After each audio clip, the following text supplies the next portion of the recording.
PSL 8वें season के तराने पर अली जफर का रद्द-ए-अमल। बोल न्यूज से गुफ्तगू में कहा, लोगों का प्यार है जो हर PSL गाने के बाद मुझे याद करते हैं। नया गाना अभी रिलीज हुआ है, इसे थोड़ा वक्त दें, अच्छा लगेगा। 8 का एंथम रिलीज हो चुका है। लोग रिलीज होने के बाद हर PSL एंथम के बाद अली जफर को क्यों याद करते हैं? ये लोगों का प्यार है, मोहब्बत है, लेकिन आई थिंक वो अभी रिलीज हुआ ही है, उसको थोड़ा टाइम दें, इंशाल्लाह अच्छा लगेगा आपको। और आपको ये गाना कैसा लगा PSL 8 का? आसिम शे और फारिस शफी ने गाया है।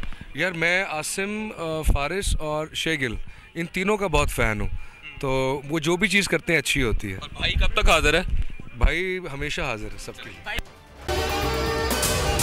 अगर आपको ये वीडियो पसंद आई है तो हमारे चैनल को सब्सक्राइब करें और बेल आइकॉन पर क्लिक करें। बोल उड़ाएगा सबका होश, भूल जाएंगे सब अपना जोश।